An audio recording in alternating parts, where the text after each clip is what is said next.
So student, हम लोगों ने प्रीवियस लेक्चर में एक्सेलरेशन ड्यू टू ग्रेविटी जो है जी का वैल्यू हम लोगों ने निकाला था। एंड देन इस लेक्चर में हम लोग स्टार्ट करेंगे variation in the value of g. मतलब जी जो है किस पे डिपेंड करता है, वेरिएट जी का वैल्यू क्या चेंजेस होता है कि कब वैल्यू कौन सा चेंज होगा तो जी का वैल्यू चेंज होगा।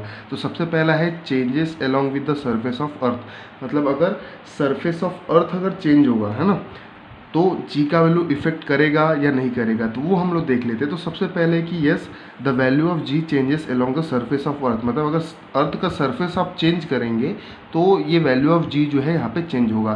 तो यहाँ पे मैं बता दूँ कि ये जो ये सरफेस ऑफ अर्थ के बारे में बात कर रहा है, तो यहाँ पे दो चीज़ों के बारे में बात कर रहा है। क्या कि यहाँ पे हम पोल और इक्वेटर के बारे में बात कर रहे हैं, ना कि हम प्लेस टू प्लेस। मतलब आप कभी घर पे हो, बाहर निकलोगे या कहीं और जाओगे तो वहाँ पे जी का वैल्यू चेंज हो रहा है, ऐसा कुछ बात नहीं है। यहाँ पे पोल और इक्वेटर की बात है। तो चलिए हम लोग देख लेते हैं कि because the shape of the earth not exactly spherical, है ना, अर्थ का जो शेप है वो स्पेरिकल एग्जैक्टली नहीं है। Therefore the distance of the point, है ना, जो पॉइंट का डिस्टेंस है from the surface of earth, मतलब जहाँ पे भी हम लोग खड़े हैं या जो भी अर्थ है सरफेस का, वहाँ से लेकर सेंटर ऑफ द अर्थ के बीच में जो भी चेंजेस होता है वो प्लेस टू प्लेस में चेंज हो रहा है। ठीक है, इसलिए लिखा है therefore the distance of the point from the surface of earth is changes from place to place measure from centre of earth. मतलब उस पॉइंट से, है ना, डिस्टेंस कहाँ से, पॉइंट से सरफेस ऑफ अर्थ के सेंटर ऑफ अर्थ के बीच में जो भी है चेंजेस होते रहता है।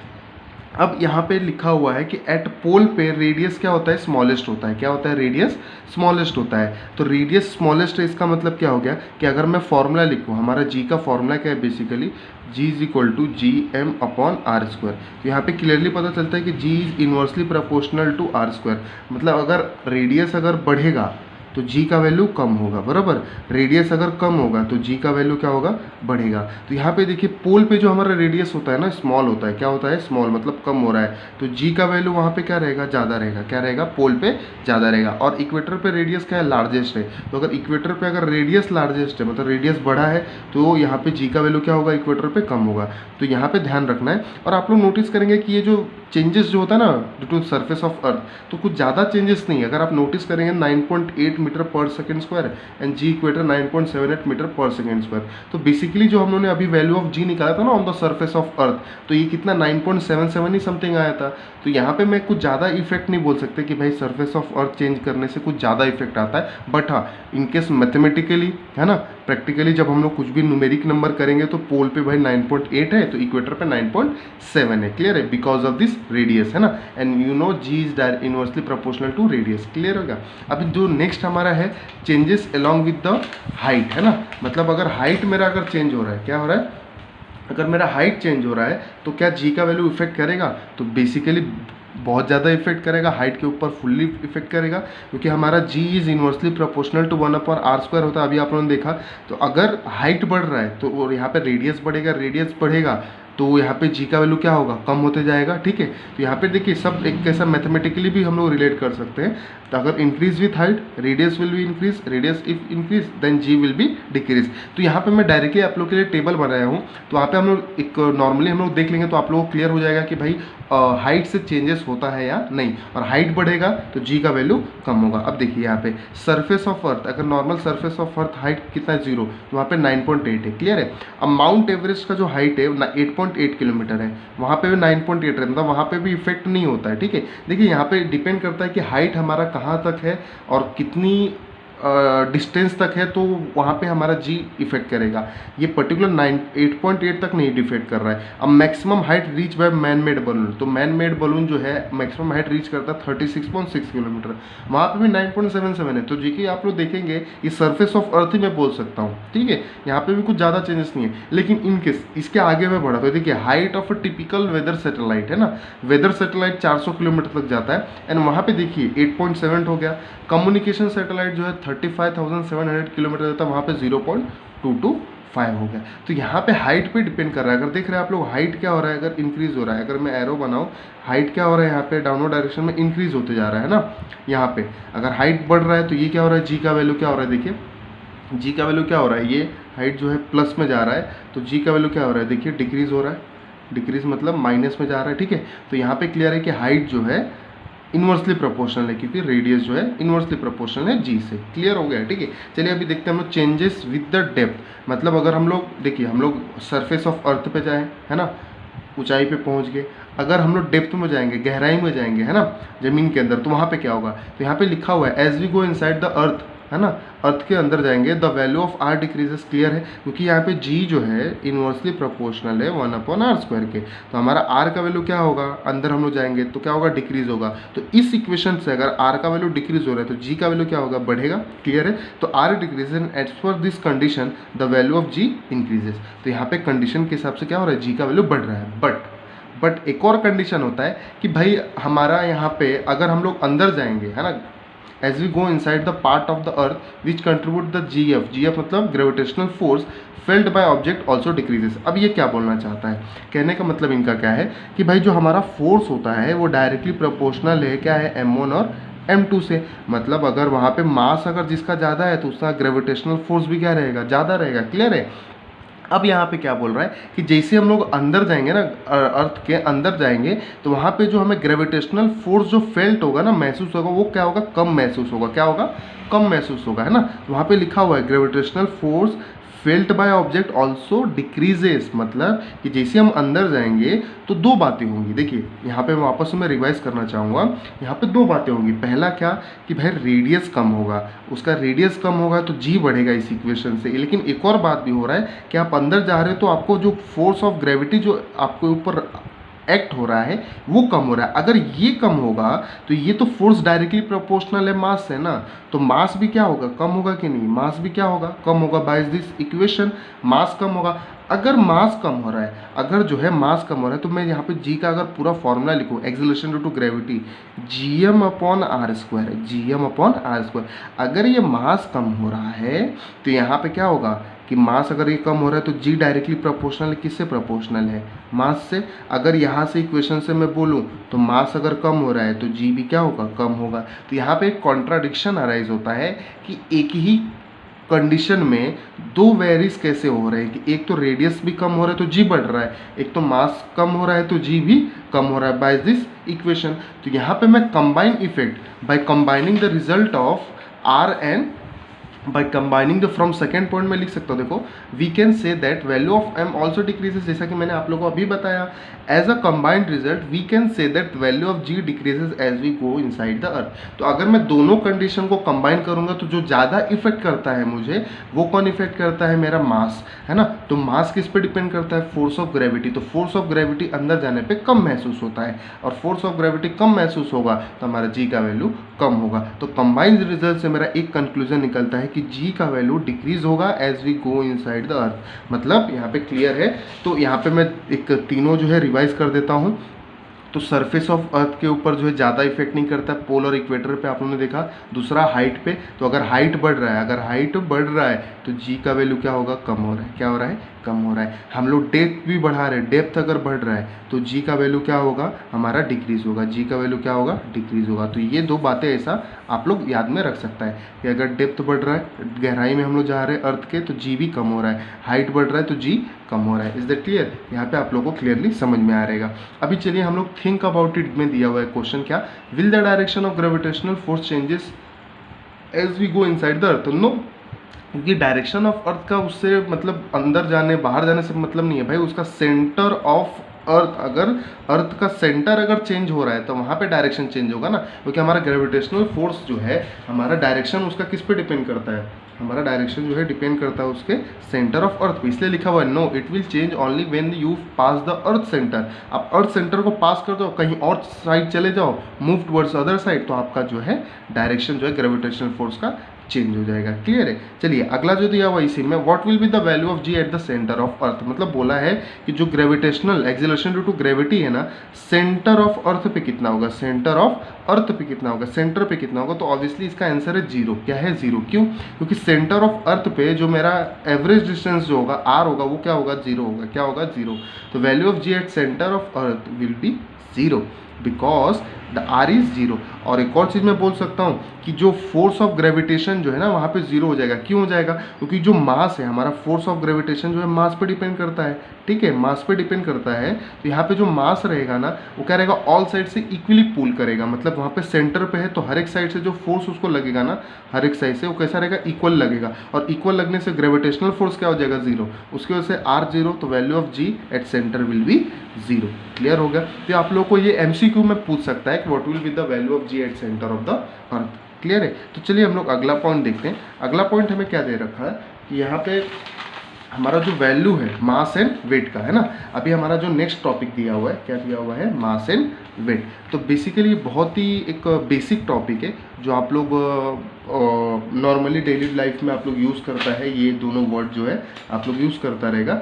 अब यहाँ पे ये मास और वेट जो है आप लोग को क्लियर होगा कि हम लोग जो वर्ड यूज़ करता है, जहाँ पे भी टर्म यूज़ करते हैं वो रॉन्ग यूज़ करते हैं। कैसे? देखिए, पहले तो हमें समझना है कि मास होता क्या है। बेसिकली जो एक्चुअल में मास होता है वो हमारा क्या है, mass is the amount of matter present in the object. तो समझ में आ रहा है कि कितना अमाउंट जो है उस मैटर में प्रेजेंट है वो हमारा क्या है, मास है ना।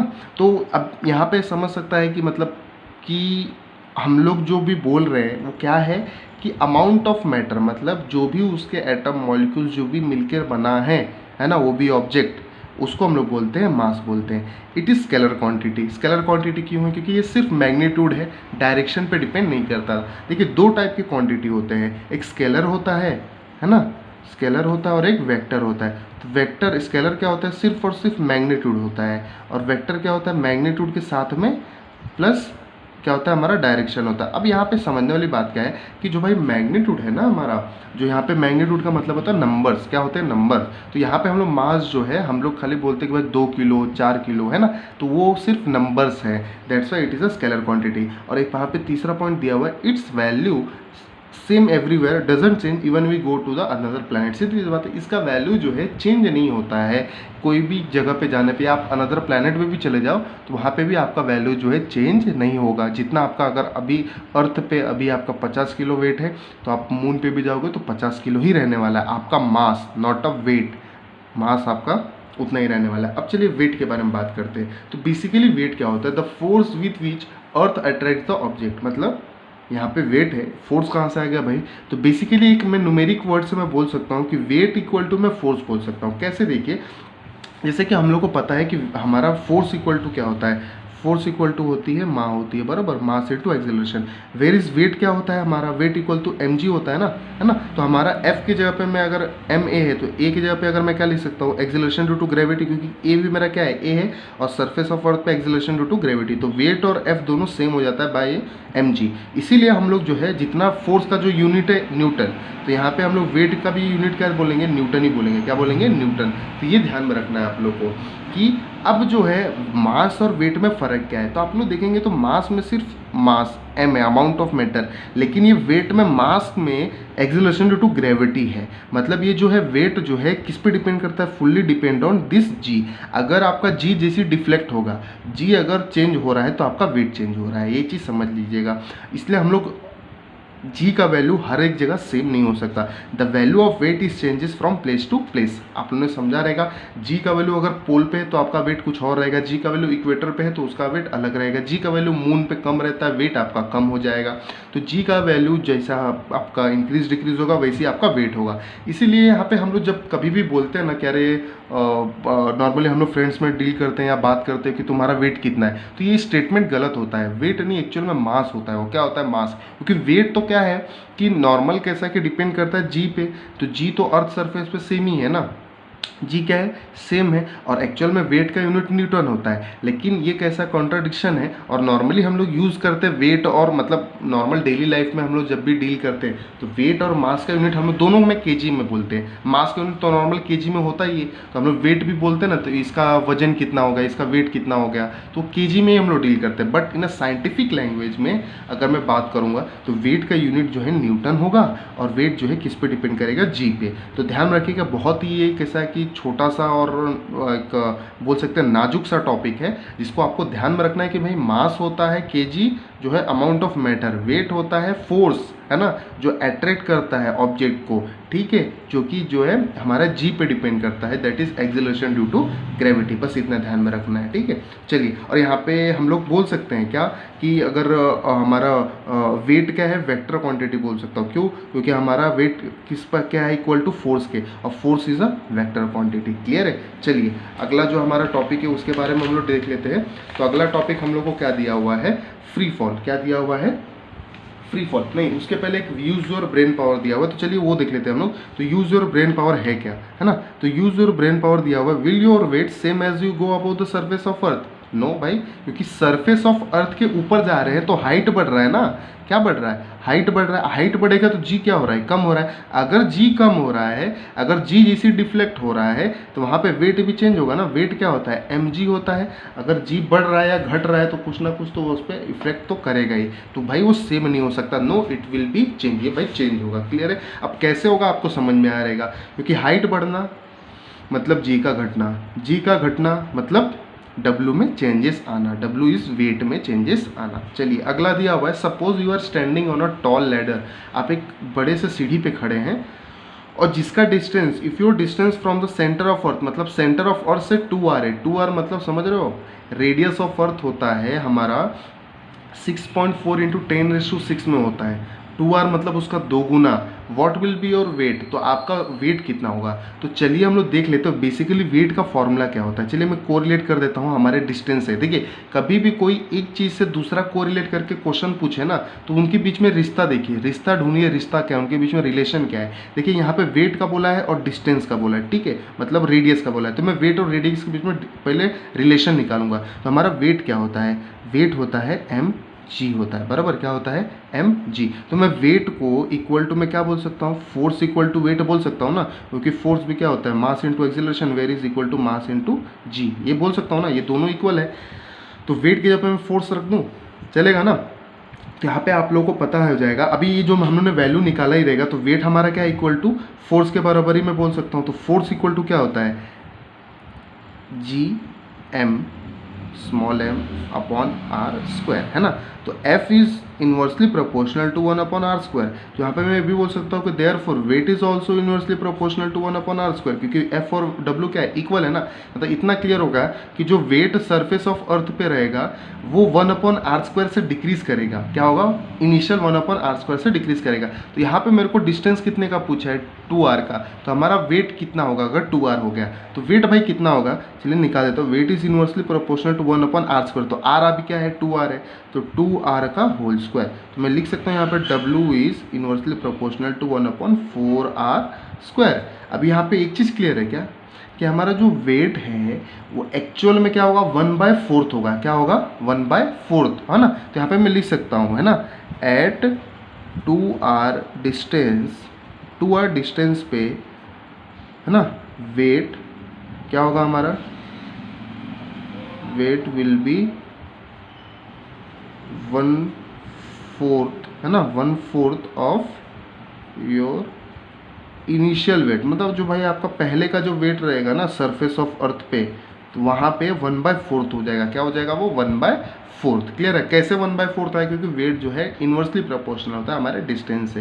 तो ये कैसा है कि न्यूमेरिकल वाइज है, लेकिन ये आप लोग को पूछ सकता है आपके एंट्रेंस एग्जाम में, या तो आपके MCQ में आप लोग को ये पूछ सकता है। तो आप लोग को ये समझ में आना चाहिए। क्लियर है?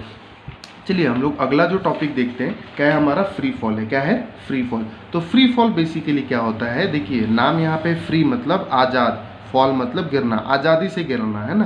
तो यहाँ पे एक चीज़ समझ लो कि यहाँ पे जो मैंने मीनिंग बोला ना आज़ादी से गिरना, इसका मतलब ये नहीं होता है गिरना नहीं होता है। फ्री फॉल का मतलब गिरना नहीं होता है जब तक हम लोग कुछ वहाँ पे एक्शन नहीं लेगा। तो फ्री फॉल बेसिकली क्या होता है कि अगर कोई भी ऑब्जेक्ट अगर ऊपर से नीचे आ रहा है सिर्फ और सिर्फ because of force of gravity की वजह से, किससे, फोर्स ऑफ ग्रेविटी, मतलब उस पर सिर्फ और सिर्फ एक ही आदमी डिपेंड करेगा। फ्री फॉल का दूसरा नाम है फोर्स ऑफ ग्रेविटी। अगर ग्रेविटी उस पर एक्ट हो रहा है, उसकी वजह से वो ऑब्जेक्ट नीचे आ रहा है, तब उसको हम लोग बोलेंगे दैट्स ऑब्जेक्ट फॉलिंग फ्रीली, है ना। तो ये चीज़ समझना है। देखिए यहाँ पे अंग्रेजी में लिखा है, क्या लिखा है, the object moves under the influence of the force of gravity alone. Influence मतलब असर, है ना, किसके असर से? सिर्फ और सिर्फ फोर्स ऑफ ग्रेविटी के असर से, उसको हम लोग बोलेंगे फॉलिंग फ्रीली, उसको हम लोग क्या बोलेंगे? Falling freely. But in a actual condition, भाई हमारे एक्चुअल डेली लाइफ में कंडीशन में क्या होता है कि there are air resistance, buoyant force act as a object. तो बुयंट फोर्स क्या होता है हमारा? बेसिकली कोई भी आप लोग समझ सकता है द अपवर्ड फोर्स, अपवर्ड इसको फोर्स बोल सकते हैं हम लोग, अप थ्रस्ट फोर्स बोल सकते हैं, that will coming from a liquid particle, है ना, जो भी लिक्विड जो हमारा है वो अपवर्ड फोर्स एक देता है, दैट्स कॉल्ड बुयंट फोर्स। और एयर रेजिस्टेंस भी रहता है तो एक्ट्स ऑन द ऑब्जेक्ट। तो सिर्फ हम लोग ये नहीं बोल सकते हैं कि भाई नॉर्मल अगर आप अभी अभी जाओ, बाहर जाओ या अपने घर में भी कुछ ऑब्जेक्ट लो ऊपर से नीचे गिराओ तो आप लोग बोलोगे this is a example of free fall. नहीं, ये एग्जाम्पल ऑफ फ्री फॉल नहीं है। एक्चुअल में देखा जाए तो फ्री फॉल होता है सिर्फ और सिर्फ फोर्स ऑफ ग्रेविटी उस पर एक्ट होना चाहिए, लेकिन वहाँ पे एक्ट क्या हो रहा है? एयर रेजिस्टेंस हो रहा है। अगर पानी है, पानी में से कोई ऑब्जेक्ट कर रहा है, पानी में डाल रहा है, तो वहाँ पे बुयंट फोर्स एक्ट हो रहा है। तो so true free fall will occur only in a vacuum. तो वैक्यूम में ही ट्रू फ्री फॉल होगा। अब वैक्यूम क्या होता है? वैक्यूम चैम्बर होता है जिसमें एयर निगलेक्ट होता है। क्या होता है? एयर नेग्लेक्ट होता है। मतलब वहाँ पे सिर्फ और सिर्फ आपका फोर्स ऑफ ग्रेविटी एक्ट होगा और कोई एक्ट नहीं होगा। इसीलिए लिखा है कि जो सच्चा वाला फ्री फॉल होगा ना, वो सिर्फ और सिर्फ वैक्यूम में ही होगा और किसी चीज़ में पॉसिबल नहीं है। ठीक है, तो अगर कोई आपसे पूछा कि भाई फ्री फॉल क्या है, तो एक ही नाम बोलने का भाई जिस पे फ्री फोर्स ऑफ एक्ट होता है, फोर्स ऑफ ग्रेविटी जो है एक्ट होता है और कोई एक्ट नहीं होना चाहिए, उसके इन्फ्लुएंस में ही ऑब्जेक्ट नीचे गिरना मांगता है। ठीक है, अब यहाँ पे एक और चीज़ है क्या कि ड्यूरिंग अ फ्री फॉल जब ऑब्जेक्ट ऊपर से नीचे गिरता है तो ऑब्जेक्ट जब ऊपर रहता है तो वहाँ से इनिशियल वेलोसिटी क्या होता है? जीरो होता है। क्या होता है? When we drop a object from a height, कि कोई भी ऑब्जेक्ट को हम लोग ऊपर से अगर नीचे गिरा रहे हैं तो ऊपर जो है एट अ सर्टेन है, जहाँ पे भी आप ऑब्जेक्ट होल्ड करके रखा है हाइट पे, तो वहाँ से ऑब्जेक्ट जब गिरा रहे हो तो इनिशियल वेलोसिटी क्या हो जाएगा? जीरो। तो वहाँ पे इनिशियल वेलोसिटी जीरो हो जाएगा। तो मेरा काइनेमेटिकल इक्वेशन जो है बहुत ही मोस्ट इंपॉर्टेंट है, आप लोग को इसमें चैप्टर में न्यूमेरिकल में बहुत ही काम देने वाला है। तो पहले चलिए मैं काइनेमेटिकल इक्वेशन लिख लेता हूँ। तो v equal to u plus a t, ठीक है, s equal to u t plus half a t square, है ना, and then v square is equal to u square plus 2as, है ना। ये तीन काइनेमेटिकल इक्वेशन है। बट इन फ्री फॉल में क्या हो जाएगा? फ्री फॉल में, है ना, क्या हो जाएगा? इनिशियल वेलोसिटी क्या हो जाएगा? जीरो हो जाएगा। फ्री फॉल में इनिशियल वेलोसिटी क्या हो जाएगा? जीरो। तो यहाँ पे v इक्वल टू क्या हो जाएगा भैया? u इक्वल टू जीरो हो जाएगा, तो जीरो, है ना, और ए टी आ जाएगा। ठीक है, अब मैं यहाँ पे a हमारा जो है, जब हम लोग फ्री फॉल करते हैं तो a क्या होता है? Acceleration due to gravity. तो v इक्वल टू क्या हो जाएगा? a इक्वल टू क्या हो जाएगा? g, तो g t। तो a की जगह पे हम लोग क्या पुट कर रहे हैं? g। यहाँ पे s इक्वल टू क्या हो जाएगा? u जीरो, तो u t क्या हो जाएगा? जीरो। तो हाफ a की जगह पे जी टी स्क्वायर। ठीक है, v square is equal to u zero plus is equal to two, ये a की जगह पे जी s, है ना। तो यहाँ पे हमारा फ्री फॉल के कंडीशन में काइनेमेटिकल इक्वेशन क्या होते हैं? ये काइनेमेटिकल इक्वेशन है, ठीक है, जो कि आपको न्यूमेरिकल में बहुत ही काम देने वाला है। और फ्री फॉल के कंडीशन में क्या होता है, क्लियर है। चलिए यहाँ पे हम लोग नेक्स्ट टॉपिक जो देख लेते हैं। हमारा जो नेक्स्ट टॉपिक दिया हुआ है, क्या दिया हुआ है? Use your brain power. तो यूज योर ब्रेन पावर में क्या लिखा हुआ है? बहुत ही अच्छा यूज योर ब्रेन पावर यहाँ पे दिया हुआ है। क्या दिया हुआ है पढ़ लेते हैं हम लोग। अकॉर्डिंग टू न्यूटन बाबा law of gravitation, earth gravitational force is higher on the object of larger mass. मतलब अभी मैं इक्वेशन से बोलता हूँ तो आपको समझ में आएगा कि उन्होंने क्या बोला है कि force is directly proportional to m1 m2। मतलब अगर जिसका ज़्यादा मास है, अगर मास है ज़्यादा तो फोर्स ऑफ ग्रेविटी भी है ज़्यादा, इस इक्वेशन से। और उन्होंने यही बोला कि लॉ ऑफ ग्रेविटेशन क्या बोलता है कि earth gravitational force is higher on object of larger mass, है ना, लार्जर मास तो अर्थ ग्रेविटेशनल फोर्स भी लार्जर। चलिए ठीक है, तो उनका क्वेश्चन है कि अगर why doesn't that object fall down with the higher velocity as compare to object with the lower mass. मतलब अगर भाई उसका मास अगर ज़्यादा है तो फोर्स ऑफ ग्रेविटी उसको अट्रैक्ट जो है एकदम तेज़ी से करेगा। तो ऐसा क्यों होता है कि जब मैं अगर लाइटर ऑब्जेक्ट और हैवियर ऑब्जेक्ट ऊपर से गिराता हूँ तो ऐसा क्यों नहीं होता कि हैवियर ऑब्जेक्ट जल्दी अट्रैक्ट हो? समझ रहे हो मेरे क्वेश्चन को? मैंने क्या पूछा है कि न्यूटन बाबा के अकॉर्डिंग मास अगर बढ़ रहा है तो फोर्स ऑफ ग्रेविटी उसको खींचने की ताकत भी बढ़ेगा। अगर जिसका ज़्यादा वेट है, मान लीजिए कि एक 80 किलो का पार्टिकल है, एक दिन 40 किलो का पार्टिकल है, तो इनका कहना है कि जब ऊपर से हम दोनों को गिराएंगे तो 80 किलो का पार्टिकल जो है एकदम तेज़ी से आना चाहिए, क्योंकि मास बढ़ा तो फोर्स ऑफ ग्रेविटी भी बढ़ना चाहिए। लेकिन ऐसा वाई डजेंट, मतलब ऐसा क्यों नहीं होता कि जब 80 किलो का वजन वाला पार्टिकल गिरता है तो एकदम तेज़ी से क्यों नहीं गिरता है, वो 40 किलो वाले पार्टिकल के हिसाब से एकदम नॉर्मल क्यों हो जाता है, मतलब वो 80 किलो वाला पहले नीचे क्यों नहीं आता है। तो ये रीज़न है देखिए कि अगर जिसका ज़्यादा मास रहेगा तो उसका एडवांटेज है क्या कि फोर्स ऑफ ग्रेविटी नीचे खींचेगा, लेकिन उसका डिसएडवांटेज भी है। क्या है डिसएडवांटेज? कि उसका जितना ज़्यादा वेट रहेगा उतना ज़्यादा उसको रेस्ट्रिक्शन मिलेगा, उतना ज़्यादा उसको रुकावट मिलेगा, एयर से रेजिस्टेंस मिलेगा, उसको बियॉन्ड फोर्स मिलेगा। तो अगर रेजिस्टेंस मिल रहा है तो उससे क्या हो रहा है कि उसकी स्पीड जो है कम हो जा रही है। तो चलिए अभी मैं आप लोग को एक इक्वेशन से बता देता हूँ कैसे होता है। देखिए यहाँ पे फोर्स इज इक्वल टू माँ होती हैं, है ना। तो माँ क्या होता है, एम क्या होता है, फोर्स अपॉन ए। तो मतलब जो है मास जो है हमारा इन्वर्सली प्रोपोर्शनल है एक्सीलरेशन से। तो अगर मास अगर बढ़ेगा तो एक्सीलरेशन क्या होगा, कम होगा ना भैया। तो एक्सीलरेशन मतलब चेंज इन वेलोसिटी, तो वेलोसिटी क्या होगा, कम होगा, मतलब उसको अपोजिशन ज़्यादा मिल रहा है। क्या मिल रहा है, अपोजिशन ज़्यादा मिल रहा है। तो यहाँ पे क्लियर है कि जो 80 किलो का पार्टिकल है उसका एक्सीलरेशन ड्यू टू ग्रेविटी क्या होगा, कम होगा। हाँ देखिए अब यहाँ पे बोलोगे सर 40 किलो वाले का भी तो होगा ना प्रोफेसर, ऑब्वियसली होगा, लेकिन 40 किलो वाले का as compare to this 80 kg इसका कम है, तो इसका एक्सीलरेशन ड्यू टू कम रहेगा, मतलब एक समझ लीजिए ना के बराबर रहेगा। लेकिन इसका तो कुछ ना कुछ एक्सीलरेशन ड्यू टू ग्रेविटी एकदम धीरे होगा ना, इसलिए इन दोनों का acceleration due to gravity both particle same रहता है। क्या रहता है, सेम रहता है। ठीक है, अब आप लोग को पता है कि अगर आप लोग कि एक वेदर, अगर आप मतलब एक चिड़िया का पंख ले लो या हल्का ऑब्जेक्ट ले लो और एक हैवी ऑब्जेक्ट ले लो, अगर दोनों को साथ में गिराओगे तो दोनों एक साथ ही नीचे सरफेस ऑफ अर्थ के ऊपर टच करेंगे। लेकिन कंडीशन क्या है, इन अ वैक्यूम। किसमें, इन अ वैक्यूम। तो वैक्यूम में ही ये पॉसिबल है। वैक्यूम मतलब जहाँ पे एयर नेगलेक्ट रहता है। कहाँ पे रहता है, एयर नेगलेक्ट रहता है, जिस पे सिर्फ और सिर्फ फोर्स ऑफ ग्रेविटी एक्ट होता है। तो वहाँ पे जो है दोनों है एक ही सेम। ये और एक्सपेरिमेंट परफॉर्म्ड है, ये ऐसा प्रूव्ड है कि भाई होता है। तो लेकिन अपना तो क्वेश्चन ये नहीं है, अपना क्वेश्चन ये था, तो आप लोग को समझ में आ गया रहेगा कि भाई फोर्स ऑफ ग्रेविटी बढ़ता है, मास अगर होगा तो ऑब्वियसली, लेकिन मास बढ़ रहा है तो एक्सीलरेशन ड्यू टू ग्रेविटी भी कम हो रहा है, तो इसीलिए दोनों का एक्सीलरेशन ड्यू टू ग्रेविटी क्या होगा, सेम होगा। इसीलिए ऑब्जेक्ट जो है तेजी वेलोसिटी से नहीं आता। क्यों, क्योंकि एक्सीलरेशन कम हो रहा है। अगर एक्सीलरेशन कम हो रहा है तो change in velocity upon time क्या होगा, वो भी कम होगा ना। तो एक्सीलरेशन कम हो रहा है तो चेंज इन वेलोसिटी भी कम हो रहा है, तो वेलोसिटी कम हो रहा है, इसी वजह से लोअर मास के वो कंपेयर में आ जाता है। क्लियर है, वो तेजी से नहीं बढ़ता है। ठीक है, चलिए अगला जो हमारा टॉपिक है क्या दिया हुआ है हम लोग देख लेते हैं। Gravitational potential energy. जो हमारा ग्रेविटेशनल पोटेंशियल एनर्जी हमें दिया हुआ है, क्या दिया हुआ है वो आप लोगों को पता रहेगा कि पोटेंशियल एनर्जी बेसिकली क्या होता है, mgh होता है। मतलब यहाँ पे क्लियर है कि जो अभी हमारा पोटेंशियल एनर्जी है वो किस पे डिपेंड करेगा, मास तो ऑब्जेक्ट का रहना चाहिए, जी सेम रहेगा h पे। किस पे डिपेंड करेगा, h पे। अगर हाइट बढ़ता है तो पोटेंशियल एनर्जी बढ़ेगा। मतलब कोई भी ऑब्जेक्ट एक सर्टेन हाइट पे है तो उसका पोटेंशियल एनर्जी बढ़ा है, पोटेंशियल एनर्जी उसमें ज़्यादा है ना।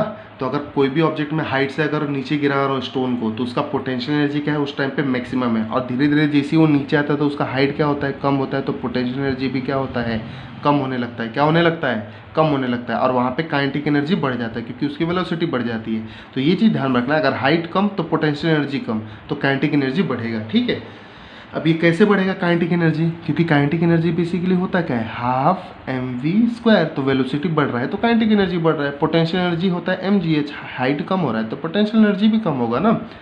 ठीक है, अब ये आपको ध्यान में रखना है। अब यहाँ पे होता है ग्रेविटेशनल पोटेंशियल एनर्जी। क्या होता है ग्रेविटेशनल पोटेंशियल एनर्जी, मतलब कैसा कि in act of gravitation, gravitation के एक्ट पे। तो बेसिकली आपको मैं दो चीज़ें बताऊँगा। एक क्या कि अगर आप एक बहुत ही ज़्यादा हाइट पे, और आपको ये भी पता है कि अगर हाइट मेरा बढ़ रहा है तो जी क्या होगा, कम होगा। अगर मेरा हाइट बढ़ रहा है तो जी क्या होगा, कम होगा। तो ये जो है ये भी ध्यान में रखना है। अभी हम लोगों ने पढ़ा ना कि हाइट जो है एक्सीलरेशन टू ग्रेविटी हाइट पे डिपेंड करता है, तो हाइट बढ़ता है तो जी कम होता है।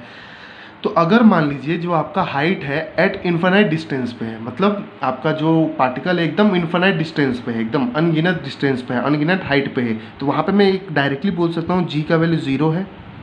किस पे है 0, एट इन्फिनाइट हाइट, बराबर।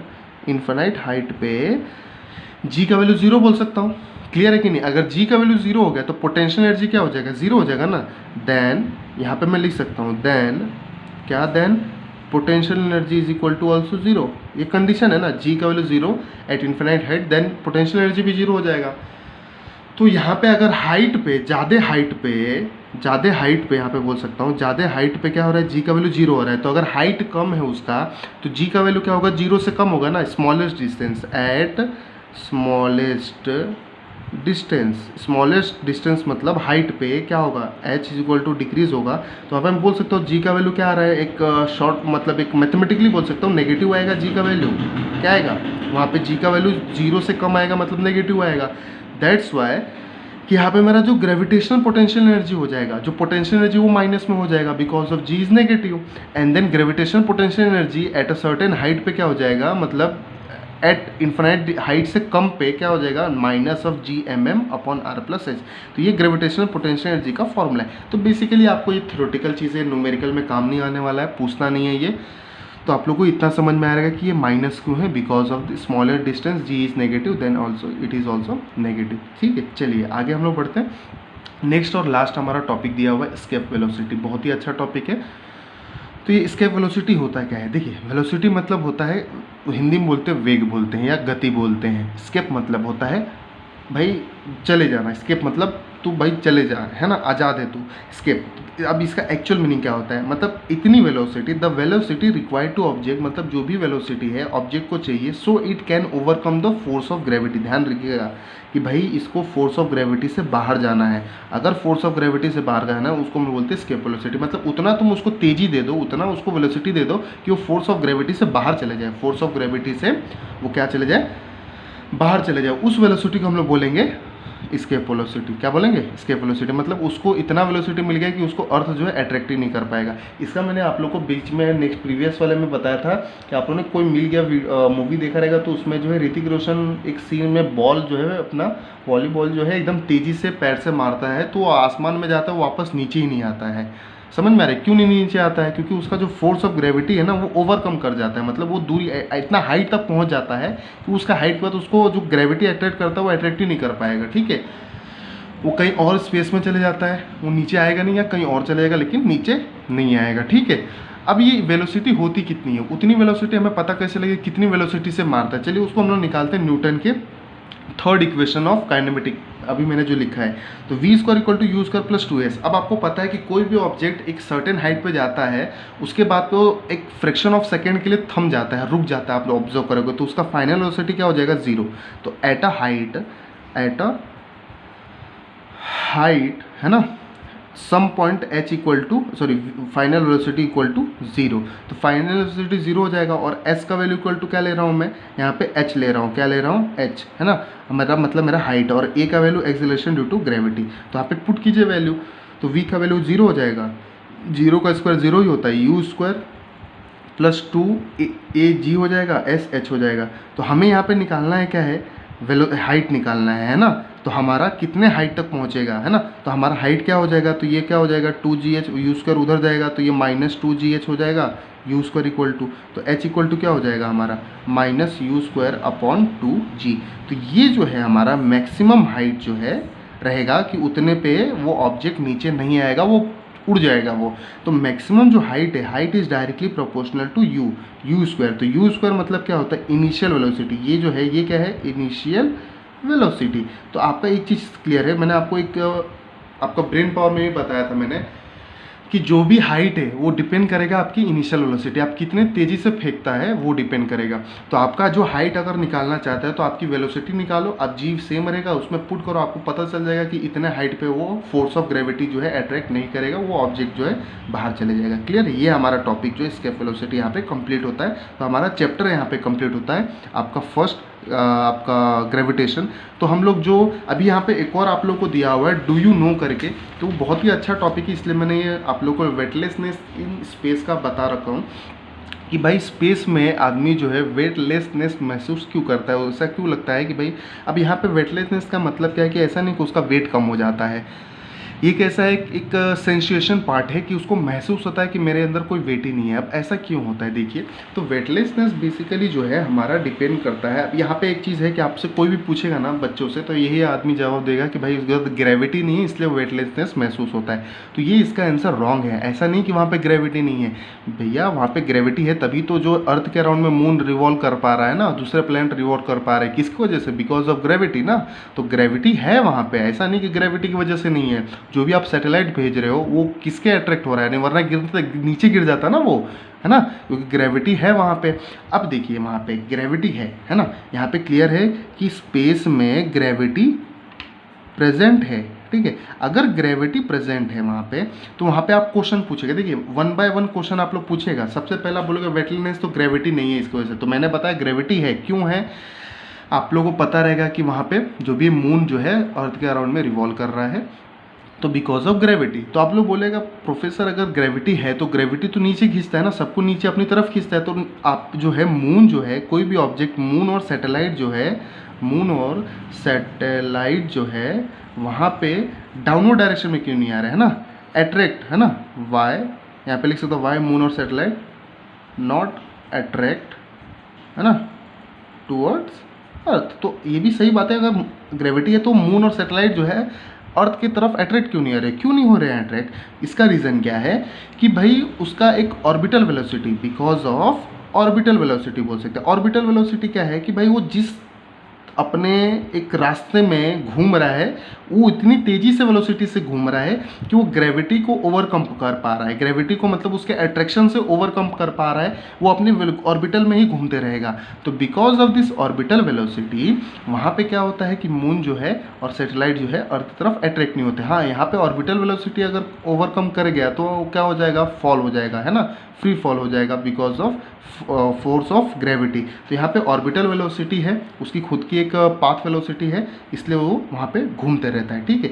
ऑर्बिटल वेलोसिटी, प्रोफेसर ये तो समझ गया कि ग्रेविटी है, मून और सैटेलाइट नीचे क्यों नहीं आते ऑर्बिटल वेलोसिटी के, लेकिन वेटलेसनेस क्यों महसूस होता है? तो वहाँ पे एक होता है, 2 रीज़न है इसका, 2 चीज़ों से आप समझ सकते हैं क्या, कि एक तो उसको एक्सटर्नल कोई भी फोर्स नहीं हो रहा है ना, कांटेक्ट फोर्स नहीं एक्ट हो रहा है, बिकॉज ऑफ कांटेक्ट फोर्स नहीं एक्ट हो रहा है। तो कांटेक्ट फोर्स जो होता है या एक्सटर्नल फोर्स बोल सकते हैं, तो एक्सटर्नल फोर्स उस पर एक्ट नहीं हो रहा है। क्या नहीं हो रहा है? एक्सटर्नल फोर्स जो है वहाँ पे एक्ट नहीं हो रहा है। और दूसरा क्या है कि आदमी वेटलेसनेस मतलब कैसा, वहाँ पे एक कैसा है कि ऐसा बोल नहीं सकते कि फ्लोट हो रहे हैं, फ्लोट नहीं हो रहे हैं। एक्चुअल में कैसा है कि आप अगर स्पेस स्टेशन में अगर ऑब्जर्व करेगा ना, तो यहाँ पे ग्रेविटी जो बोलता है ना, ग्रेविटी नहीं है। तो मैं बता दूँ कि वहाँ पे स्पेस स्टेशन में, एट अ स्पेस स्टेशन बोल सकता है, तो जो भी स्पेस स्टेशन रहता है वहाँ पे 11% लेस ही खाली जो है ग्रेविटी रहता है ना, एज़ कम्पेयर टू, है ना, अर्थ सरफेस। अर्थ पे जितना ग्रेविटी रहता है उससे खाली 11% ही स्पेस स्टेशन में ग्रेविटी कम रहता है। तो वहाँ पे ग्रेविटी है। अब एक्चुअल में वो वेटलेसनेस का महसूस होने का क्या रीज़न है? कांटेक्ट फोर्स नहीं है, एक्सटर्नल फोर्स नहीं है, बाहर से कोई फोर्स नहीं आ रहा। दूसरी चीज़ क्या है कि देखिए, एक ऑब्जर्व करने वाली बात है कि किसकी भी वेलोसिटी जो है ना विथ रिस्पेक्ट टू में होती है, किसकी भी वेलोसिटी विथ रिस्पेक्ट टू में होती है। मतलब अगर मेरा वेलोसिटी, अगर देखिए कहने का मतलब है कि अगर मेरा जो भी इफेक्ट करेगा तो वो मेरी फैमिली के ऊपर इफेक्ट करेगा। अगर मेरी फैमिली में कुछ उछल पथल होता है, ऊपर नीचे होता है, तो वो मेरे ऊपर इफेक्ट करेगा, क्योंकि मैं अपनी फैमिली से बिलोंग करता हूँ, है ना। अगर सीधी सी बात है, अगर इंडिया में कुछ उथल पथल होगा तो अपना देश है तो अपने को बुरा लगेगा, लेकिन वही अगर अपने दुश्मन देश पाकिस्तान वगैरह अगर कोई भी अगर ऐसा हो गया तो वहाँ पे अगर होता है तो अपने को उतना इफेक्ट नहीं पड़ता, अपन उतना ध्यान नहीं देते।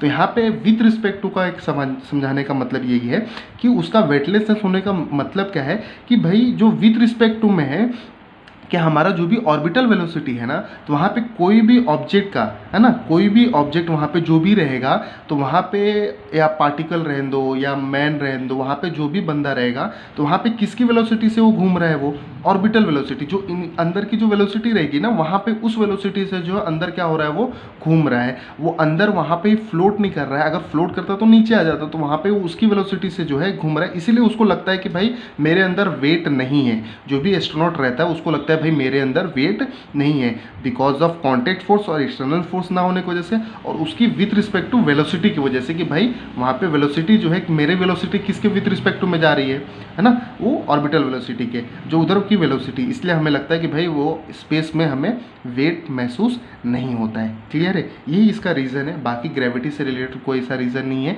तो यहाँ पे आप लोग का जो है पूरी तरह से chapter gravitation with use your brain power, think about it, ये सारे क्वेश्चन को लेकर हमारा जो है पूरी तरह से ग्रेविटेशन चैप्टर कंप्लीट हो चुका है। तो अभी जो हम लोग नेक्स्ट करेंगे इसका एक्सरसाइज करेंगे, एक्सरसाइज के भी वीडियो डालूंगा, न्यूमेरिकल जो इसको कैसे सॉल्व करना है वो भी वीडियो आएंगे। एंड देन उसके बाद से हम लोग नेक्स्ट चैप्टर स्टार्ट करेंगे। तो जितना हो सके वीडियो को लाइक करें, शेयर करें और कमेंट सेक्शन में बताएं अगर कुछ डाउट है आप लोगों को तो।